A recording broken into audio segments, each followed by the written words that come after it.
Hai, selamat datang di video tambahan untuk kasus atau masalah program linear transportasi. Nah, di sini akan membahas tentang yang namanya loop gitu ya. Loop itu apa sih sebetulnya? Nah, loop ini nanti yang akan kita gunakan untuk mengoptimasi kedua metode yang akan kita bahas di sini, stepping stone dan modified distribution. Nah, langsung saja pengantarnya loop itu adalah misalkan kita akan mengirimkan satu unit barang dari Semarang ke Surabaya. Nah, dari Semarang ke Surabaya ini tabel awal untuk NWC gitu ya, Northwest Corner. Nah, kita mau mengirimkan barang dari Semarang ke Surabaya gitu ya, padahal alokasi barangnya di sini kan tidak ada gitu ya. Boleh enggak nih misalkan kalau saya mau adakan mengirim dari Semarang ke Surabaya, silahkan gitu, tapi kita akan lihat dulu kondisinya. Ketika kita akan mengirimkan satu barang dari Semarang ke Surabaya, di sini akan muncul satu gitu ya. Nah, yang berpengaruh adalah bagian permintaan dan bagian persediaannya. Jadi kalau nanti di sini satu, maka biar nanti tetap gitu ya, berarti nanti lebih gampangnya dari Medan Surabaya ini yang akan dikurangkan satu.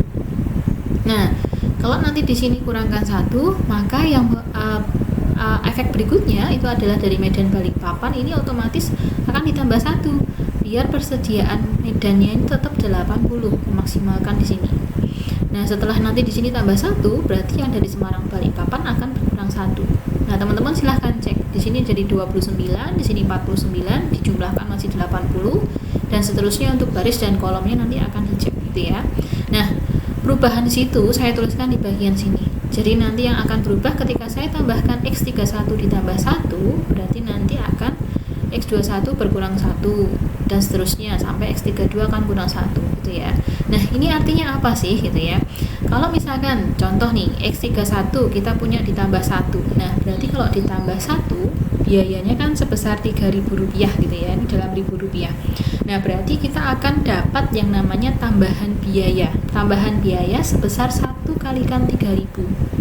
Nah, kemudian untuk X21 dikurangi 1 gitu ya, dikurangi 1, berarti ini artinya adalah adanya pengurangan biaya atau penurunan biaya sebesar 1 kali 15.000 dan seterusnya sampai ke X32 ini tadi artinya pengurangan biaya sebesar 1 kali 9.000. Nah, ada perputaran gitu ya, ada lintasan tunggal. Nah, lintasan tunggal ini yang disebut sebagai loop. Nah, jadi kalau loop itu nanti kita akan berpindahnya dari variabel non basis atau variabel kosong ke variabel basis lainnya. Jadi harus ada pilihan variabel basis lainnya. Terus nanti kita bisa bikin loop gitu ya. Loop itu kan perputaran yang nggak putus gitu ya. Jadi nanti berawalnya di sini, berakhirnya juga nanti akan di sini. Nah, kemudian dalam loop ini tadi juga ada yang namanya tanda. Nah, tanda ini sesuai dengan misalkan kita mau menambahkan benda di sini, berarti nanti ada pengurangan unit di sini, tambah di sini, unit di sini. Nah, tanda ini juga akan selalu positif negatif selalu bergantian. Jadi kalau nanti loopnya ini masih sederhana, tapi kalau loopnya yang panjang, lebar gimana? Nah, nanti coba kasus yang lain. Nah, berikutnya loop ini tadi akan saya tuliskan, kalau misalkan dinotasikan ditulis, ini seperti yang pertama ini. Ini artinya bukan dikurangi gitu ya, tapi dari loop 31 gitu ya, dari sel 31 baris ketiga kolom pertama di sini ke 21, berarti baris kedua kolom pertama di sini, ke 22 baris kedua kolom kedua, ke 32 baris ketiga kolom kedua. Nah, ini loopnya kalau ditulis seperti itu. Nah, kemudian ada OC, istilah OC adalah opportunity cost-nya. Nah, ini sebanyak, nah ini kita lihat juga tanda plus minusnya ini berfungsi. Di sini saya punya 1, mindahkan 1 ya berarti 1 kali 3 ditambah gitu ya. Kemudian dikurangi dengan 1 kali 15 ditambah 1 kali 10 dikurangi 1 kali 9.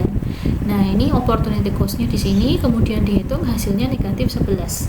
Nah, ini artinya adalah ketika kita memindahkan satu unit barang dari Semarang ke Surabaya, maka kita akan menurunkan biaya sebesar Rp11.000 atau menghemat, atau bukan menghemat, menurunkan biaya Rp11.000. Nah, pertimbangan dalam memilih sel-sel dalam loop itu ada 3 aspek gitu yang harus kita lihat. Awal dan akhir sel itu adalah dalam loop ke I itu terletak pada baris atau kolom yang sama. Kayak tadi ini awal dan akhirnya gitu ya, ini awal dan akhirnya ini terletak pada baris yang sama gitu ya. Bisa jadi kasus yang lain terletak pada kolom yang sama. Kemudian yang kedua, setiap pasang sel yang berurutan dalam loop letaknya sebaris atau sekolom. Jadi pada sel yang berurutan, berarti sel pertama dengan sel kedua, ini terletak pada baris atau kolom yang sama. Ini terletak pada kolom yang sama, gitu ya. Kalau yang kedua dan ketiga terletak pada baris yang sama.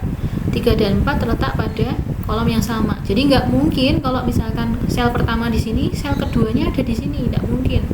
Karena dia tidak berada pada sel maupun kolom yang sama, gitu. Nah, kemudian yang ketiga, tidak ada sel berurutan terletak dalam satu baris atau satu kolom. Jadi nggak ada 3 sel yang berurutan. Jadi misalkan saya punya loopnya kok dari sini pertama sini, kedua sini, ketiga sini, nggak mungkin gitu ya. Yang mungkin itu hanya dari sini ke sini atau dari sini ke sini. Jadi langsung itu nggak mungkin ada 3 sel berurutan yang terletak pada kolom atau baris yang sama. Nah, kemudian tambahannya, loop suatu sel kosong atau sel variabel non basis pada barisan sel yang dimulai dari sel kosong itu dan diikuti oleh sel-sel isi yang memenuhi syarat 1 sampai 3. Jadi nanti kita mulai dari sel kosong, tapi nanti pemberhentian loopnya itu yang dipilih dari sel isi.